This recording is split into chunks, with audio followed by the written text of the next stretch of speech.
আমি বেশি সময় নষ্ট করব না। নমস্কার, আমার নাম ডক্টর সঙ্গীত চক্রবর্তী।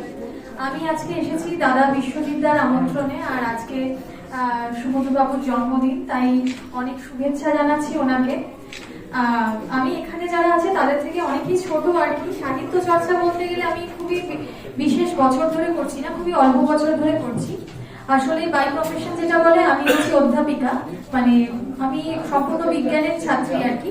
কিন্তু সাহিত্যকে আমি অন্য অঙ্গিকে ভালোবাসি, তাই জন্য সাহিত্য চর্চা করা। বিশেষত মা আমার অনুপ্রেরণা, মাই আমাকে এই সাহিত্যের জগতে আর কি লেখালেখি বা সমস্ত কিছুর জন্যই আর কি অনুপ্রাণিত করে নিয়ে আসে। আর দ্বিতীয় কথা হচ্ছে, আমি হচ্ছি খুব একজন পশুপ্রেমী, মানে চারপেই বেড়াল কুকুর বা এদেরকে আমি সন্তান স্নেহে ভালোবাসি। আমার প্রচুর বেড়াল কুকুর আছে, এদের জন্য প্রচুর কিছু করি। আর এদেরকে ভালো লাগা থেকেই আমি এই বছর বইমেলায় একটি বিশেষ সংকলন করি। সেই সংকলনের নাম হচ্ছে ওদের ভাষা। মানে পোষ্য অবলাদের নিয়ে সাধারণত লেখালেখি বা সংকলন বা কোনো ম্যাগাজিন খুবই কম হয়। সেখানে আমি প্রথম ভাবি যে এদের জন্য তো কেউ কিছু করে না। যখন আমরা কেউ অসুস্থ থাকে বা বাড়ির লোকেদের জন্য আমরা ঈশ্বরের কাছে প্রার্থনা করি, সবার জন্যই করি, কিন্তু আজকে রাস্তার কুকুর বেড়াল এরা অসুস্থ হলে কি আমরা কখনো প্রার্থনা করি? সেই আঙ্কিকে করি না। তো সেই জন্যই ওদেরকে নিয়ে আমার একটুখানি পথ চলা আর কি। এছাড়া অন্যান্য বিষয়ে আমি লিখি। আমার লেখা দুটি উপন্যাস আছে, কবিতার বই আছে। এছাড়া মোট আমি 11টি বইয়ের সম্পাদনা করেছি।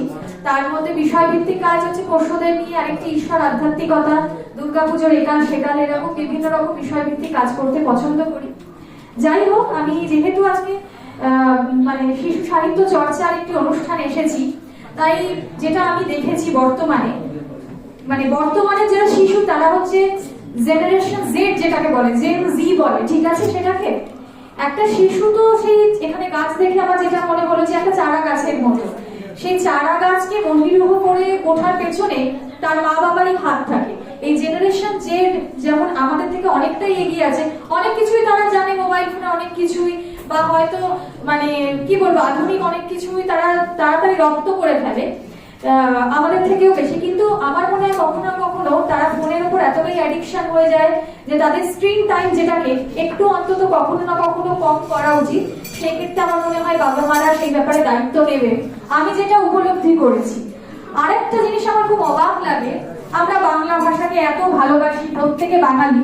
আমি নিজে দেখেছি বাংলা ভাষার মা শিক্ষিকা, তার ছেলে বা মেয়ে কিন্তু ইংরাজি মাধ্যম স্কুলে পড়াশোনা করছে। এটা শুনতে হয়তো খারাপ লাগতেই পারে, ঠিক আছে? তো সেই মায়ের কখনো কখনো মনে হয়েছে যে মাতৃভাষার সাথে সেটাতেই হয়তো পড়লে হয়তো সেইভাবে এগিয়ে যাবে। কারণ উচ্চশিক্ষার ক্ষেত্রে যেটা একটা সমস্যা, বিজ্ঞানী উচ্চশিক্ষার ক্ষেত্রে এখনো পর্যন্ত আমাদের একটা সময় গিয়ে সেই ইংরেজিতেই পড়তে হয়, বিজ্ঞান সেইভাবে বাংলাতে অতদূর পড়া যায় না। তো সেই আঙ্গিকেই আমি একটা কবিতা, বেশি সময় নেব না, বলছি।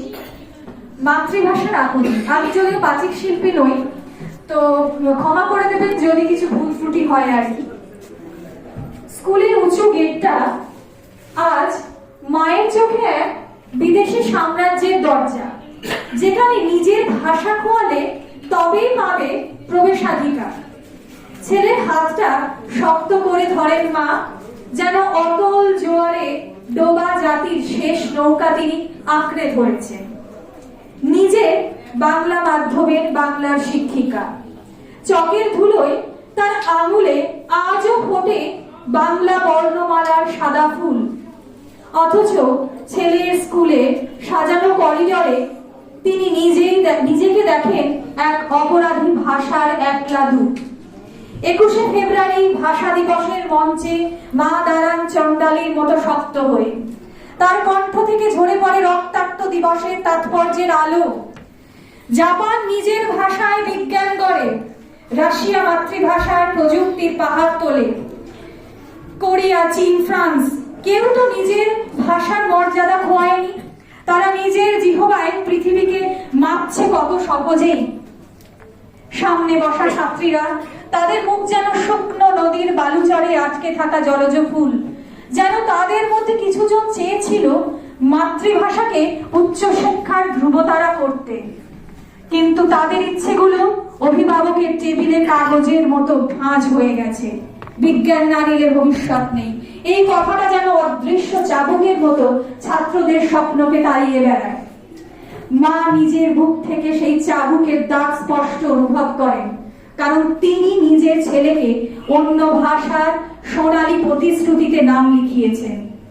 রাতে ছেলেকে ঘুম পাড়াতে গিয়ে তার গলায় ভেসে ওঠে বাংলার অনুচ্চারিত কান্না। সেই কান্না নদীর মতো নরম, গভীর, অথচ অব্যাহত।